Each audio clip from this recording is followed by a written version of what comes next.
Hi dears, ഞാൻ ഉബഷിറ Farooq. Tips and ട്രിക്സിൻ്റെ പുതിയൊരു വീഡിയോയിലേക്ക് എൻ്റെ എല്ലാ പ്രിയ കൂട്ടുകാർക്കും ഹൃദ്യമായ സ്വാഗതം. ഇന്നത്തെ വീഡിയോയിൽ ഓർക്കിഡ് പ്ലാന്റ്സിന് വേണ്ട എല്ലാ കെയറിങ്ങും നമ്മൾ ഉൾപ്പെടുത്തിയിട്ടുണ്ട്.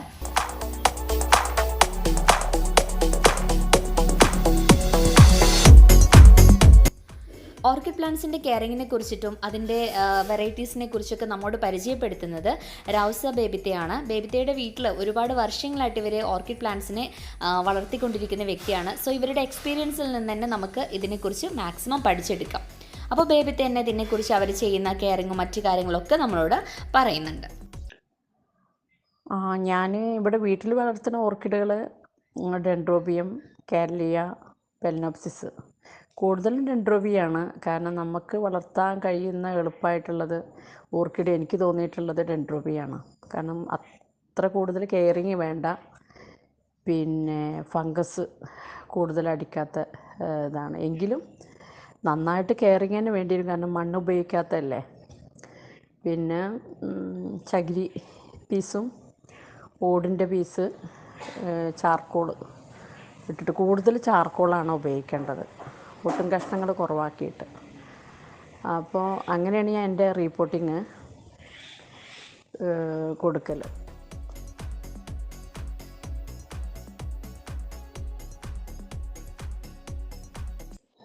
പിന്നെ ഞാൻ കൊടുക്കുന്ന കെയറിങ് എങ്ങനെയെന്ന് വെച്ചാൽ, ഇത് തേങ്ങാവെള്ളം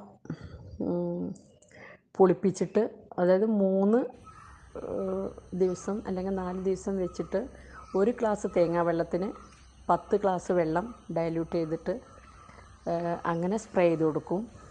അരിക്കണം, അരിച്ചിട്ടില്ലെങ്കിൽ ഫംഗസ് വരും. പിന്നെ പച്ചച്ചാണകം, വേപ്പിൻ പിണ്ണാക്ക്, കടലപ്പൊടി, എല്ലുപൊടി എല്ലാം കൂടെ മിക്സ് ചെയ്തിട്ട്, എല്ലുപൊടി വേപ്പിൻ പിണ്ണാക്കും വളരെ കുറച്ച് ഉപയോഗിക്കാൻ പാടുള്ളൂ. എന്നിട്ട് ഇതെല്ലാം കൂടെ മിക്സ് ചെയ്തിട്ട് ഒരു ബക്കറ്റിൽ നിറയെ വെള്ളം ഒഴിച്ചിട്ട് 3 ദിവസം വയ്ക്കുക. ഇടയ്ക്കിടയ്ക്ക് നന്നായിട്ട് ഇളക്കി കൊടുക്കുക. എന്നിട്ട് അത് അരിച്ചിട്ട് അതിൻ്റെ വെള്ളം സ്പ്രേ ചെയ്യുക. ഇതൊക്കെ നന്നായിട്ടുള്ള നല്ലൊരു വളമാണ്. പിന്നെ നമ്മളിപ്പോൾ മഴ പെയ്യുന്ന ഈ ശീതളുണ്ടല്ലോ, അതും ഒരു സ്പ്രേ ചെയ്യുന്ന പോലെ ഒരു വളം തന്നെയാണ്. മഞ്ഞൊക്കെ എന്ന് പറയുന്നത് ശരിക്ക് ഓർക്കിഡിന് പറ്റിയൊരു വളം ആണ്. അത് നന്നായിട്ട് പ്രകൃതിയിൽ വളരാനുള്ളൊരു ആ അന്തരീക്ഷം നല്ലതാണ്. ഡിസംബർ മാസം, അതാണ് ഡിസംബറിലൊക്കെ കൂടുതൽ ഫ്ലവറിങ് അത് കാണിക്കുന്നത്.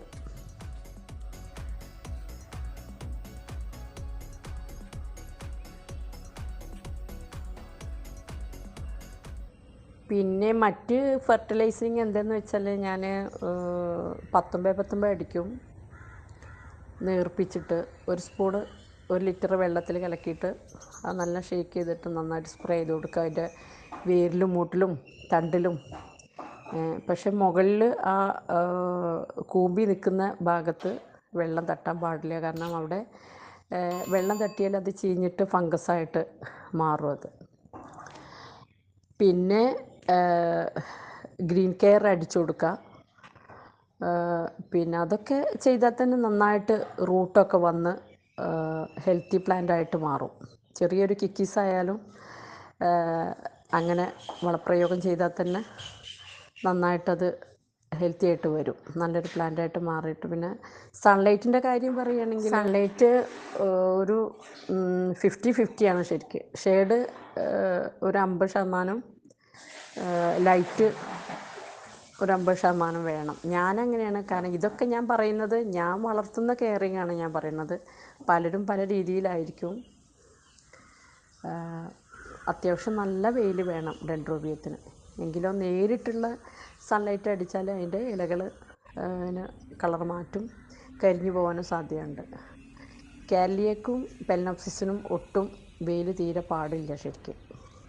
കാരണം അത് പെലനോപ്സിസിൻ്റെ ഇലകളെന്ന് പറയുന്നത് സൺലൈറ്റ് ഒട്ടും സ്വീകരിക്കാൻ കഴിയാത്ത ഇലകളാണ് അതിനുള്ളത്.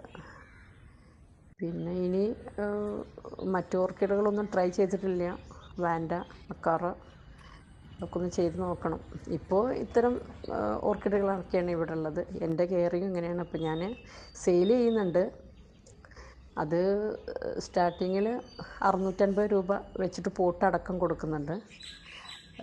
അതിൻ്റെ അകത്ത് ഒരുപാട് കിക്കിസുകളൊക്കെ വരും ചട്ടിയിൽ തന്നെ.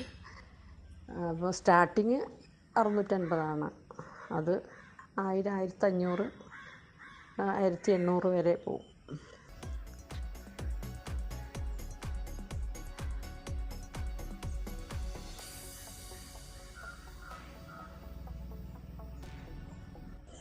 പിന്നെ ഫംഗിസൈഡ് ഞാൻ ഉപയോഗിക്കുന്നത് സാഫ് ഉപയോഗിക്കാം. നമ്മൾ വേണ്ടാത്ത ഭാഗങ്ങളൊക്കെ കട്ട് ചെയ്ത് മാറ്റുമ്പോൾ സാഫ് പുരട്ടാറുണ്ട്. പിന്നെ ഇൻഡോഫിൽ ഉപയോഗിക്കാം, അത് ഇതേപോലെ സ്പ്രേ ചെയ്യുക. ഇതൊക്കെയാണ്. ഒച്ചിന് ൻ്റെ കാര്യം പറയുകയാണെങ്കിൽ ഒച്ച ഇടയ്ക്ക് വല്ലപ്പോഴൊക്കെ വരുന്നുള്ളൂ. അത്ര ഒച്ചിൻ്റെ ശല്യം ഞങ്ങൾക്ക് ഇവിടെ ഉണ്ടായിട്ടില്ല. തൂക്കിയിടുന്നതായിരിക്കും ബെസ്റ്റ് നമ്മൾ ഡെൻഡ്രോബിയൊക്കെ ഉപയോഗിക്കുമ്പോൾ. താഴെ തറയിൽ വെക്കുന്നേക്കാളും നല്ലത് ഹാങ്ങിങ് ആയിട്ട് കൊടുക്കുക നല്ലത്. കാരണം ഒച്ചിൻ്റെ ശല്യം കുറയാനൊക്കെ അതാണ് ബെസ്റ്റ്. പിന്നെ ഒച്ചുണ്ടാകുമ്പോൾ രാത്രി ടോർച്ച് അടിച്ച് നോക്കിയിട്ട് ഒച്ച് ഉപ്പ് വെള്ളത്തിലിട്ട് കൊന്നു കളയുക, അത്രയേ ഉള്ളൂ. ഉപ്പ് വെള്ളത്തിലിട്ടാൽ തന്നെ അത് ഓട്ടോമാറ്റിക്കായിട്ട് ചത്തുപോകും. ഇത്രയൊക്കെ അത് അതിൻ്റെ കെയറിങ് ഇത്രയൊക്കെ ഉള്ളൂ.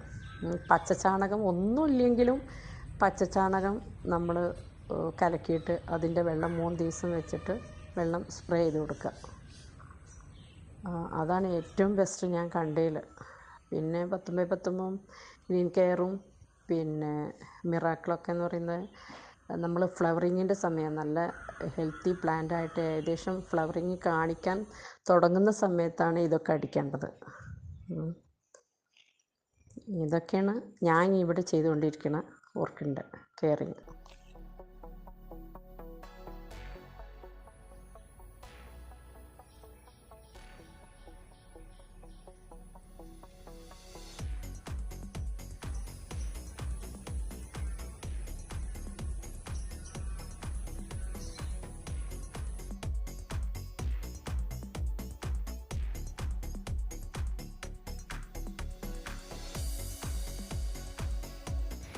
ഈ വീഡിയോ നിങ്ങൾക്ക് ഉപകാരപ്രദമായെന്ന് വിചാരിക്കുന്നു. തീർച്ചയായിട്ടും ഈ വീഡിയോ നിങ്ങൾക്ക് ഇഷ്ടമായി ലൈക്ക് ചെയ്യുക, ഷെയർ ചെയ്യുക.